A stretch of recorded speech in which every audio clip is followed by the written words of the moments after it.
want to read some more passages from For Your Own Good. This is on the generational trauma of harsh parenting. On forgiveness. Can we speak of forgiveness if we hardly know what was actually done to us and why? And what is the situation we all found ourselves in as children? We could not grasp why we were being humiliated, brushed aside, intimidated, laughed at, treated like an object, played with like a doll, or brutally beaten, or both. What is more, we were not even allowed to be aware that all of this was happening to us, for any mistreatment was held up to us as being necessary for our own good. Even the most clever child cannot see through such a lie if it comes from the mouths of his beloved parents, who, after all, show him other loving sides as well. That he has to believe that the way he is being treated is truly correct and good for him, and he will not hold it against his parents. But then, as an adult, he will act the same way towards his own children in an attempt to prove to himself that his parents behaved correctly towards him. Isn't this what most religions mean by forgiveness? To chastise children lovingly in the tradition of fathers and to raise them to respect their parents. But forgiveness, which is based on denial of the truth and which uses a defenseless child as an outlet for resentment, is not true forgiveness. That is why hatred is not vanquished by religions in this manner, but on the contrary is unwittingly exacerbated. The child's intense anger at his parents is strictly forbidden, and it is simply deflected onto other people and onto himself, but it is not done away with. Instead, because it is permissible to discharge this anger onto one's own children, it spreads over the entire world like a plague. For this reason, we should not be surprised that there are religious wars, although such a phenomenon should actually be a contradiction in terms. Genuine forgiveness does not deny anger, but faces it head-on. If I can recognize my persecution as such and can acknowledge and hate my persecutor for what he or she has done, only then will the way to forgiveness be open to me. Only if the history of abuse in earliest childhood can be uncovered will the repressed anger, rage, and hatred cease to be perpetuated. Instead, they will be transformed into sorrow and pain at the fact that things had to be that way.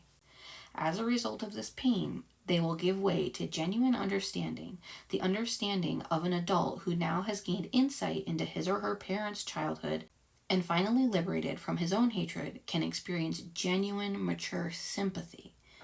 Such forgiveness cannot be coerced by rules and commandments. It is experienced as a form of grace and appears spontaneously when a repressed, because forbidden, hatred no longer poisons the soul. So, we have to allow our old childhood anger that has been repressed to be felt and experienced, and then we can forgive. We can't repress the anger and repress the pain and truly forgive. The sun does not need to be told to shine. When the clouds part, it simply shines. But it would be a mistake to say that the clouds are not in the way if they indeed are. If an adult has been fortunate enough to get back to the source of the specific injustice he suffered in his childhood and experience it on a conscious level, then in time he will realize on his own, preferably without the aid of pedagogical or religious exhortations, that in most cases his parents did not torment or abuse him for their own pleasure or out of sheer strength and vitality, but because they could not help it, since they were once victims themselves and thus believed in traditional methods of child rearing. It is very difficult for people to believe the simple fact that every persecutor was once a victim. Yet it should be very obvious that someone who is allowed to feel free and strong from childhood does not have a need to humiliate another person. Jumping a bit. Distinguishing between mourning and guilt feelings might also help break the silence between the generations. Mourning is the opposite of feeling guilt. It is an expression of pain that things happened as they did and that there is no way to change the past. We can share this pain with our children without having to feel ashamed. Guilt feelings are something we try to repress or shift to our children or both. Since sorrow reactivates numbed feelings, it can enact young people to realize what their parents once inflicted on them in the well-meaning attempt to train them to be obedient from an early age. This can lead to an eruption of justifiable anger and to the painful recognition that one's own parents, who are already over 50, are still defending their old principles, are unable to understand the anger of their own child, and are hurt and wounded by reproaches. Then the child wishes he or she could take back what had been said and undo all that has happened, because now the old familiar fears that these reproaches will send the parents to their graves returns. And yet, even if a person is once again left alone with his awakened anger because his aging parents can bear it just as little as before, the mere admission of this feeling to consciousness can lead out of the dead end of self-alienation. Then, at long last, the true child, the healthy child, can live, the child who finds it impossible to understand why his parents are hurting him, and at the same time forbidding him to cry, weep, or even speak in his pain. The gifted child who adapts to parental demands always tries to understand this absurdity and will accept it as a matter of course. But he has to pay for his pseudo-understanding with his feelings and with his sensitivity to his own needs, i.e., with his authentic self. This is why access to the normal, angry, uncomprehending, and rebellious child he once was had previously been blocked off. When this child within the adult is liberated, he will discover his vital roots and strength. To be free to express resentment dating back to early childhood does not mean that one now becomes a resentful person, but rather the exact opposite. For the very reason that one is permitted to experience these feelings that were directed against the parents, one does not have to use surrogate figures for purposes of abreaction. Only hatred felt for surrogates is endless and insatiable, as we saw in the case of the small mustache man, because on a conscious level, the feeling is separated from the person against who it was originally directed. So true anger, when directed at the right person, is not endless and impossible to satisfy. Only anger that is being transferred onto surrogate people. So if you're actually angry at your parents because of the way that they harmed you, but you're instead mean to your own kids or taking it out on your spouse or your friends or whoever, that's when you are endlessly angry and resentful all the time, because it's never going to satisfy that original wound if you are pushing your anger onto people where it doesn't really belong. For these reasons, I believe that the free expression of resentment against one's parents represents a great opportunity.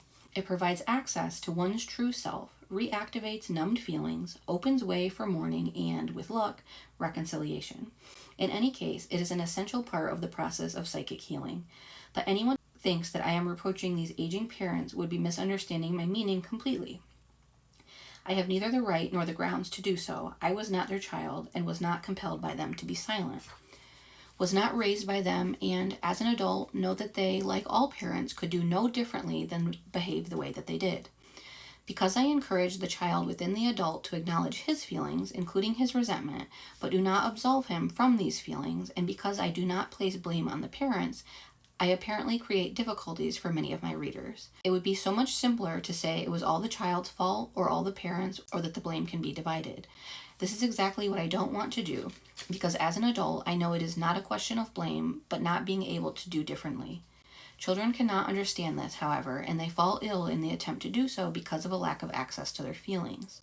Only if the child, in the adult, suspends his futile attempt to understand can he begin to feel his pain. I believe that the children of these adults who finally dare to face their feelings will benefit as a result. Perhaps even this explanation cannot clear up the misunderstandings that frequently arise in this connection, for they are not rooted in the intellect. If someone learned from an early age to feel guilty for everything and to regard his parents as beyond reproach, my ideas will of necessity cause him feelings of anxiety and guilt. Since many psychologists never had the opportunity to free themselves from this fear and to find out that parents need not, if they hear the truth about their child, they will be inclined to encourage a reconciliation between patients and parents as quickly as possible. If the underlying rage has not been experienced, however, the reconciliation is an illusion. It will only cover over the rage that has been bottled up unconsciously or has been directed against others, and will reinforce the patient's false self, even at the expense of his children, who will certainly sense the parent's true feelings. And yet, in spite of these impediments, there are an increasing number of books in which young people confront their parents more freely and openly and honestly than was previously possible.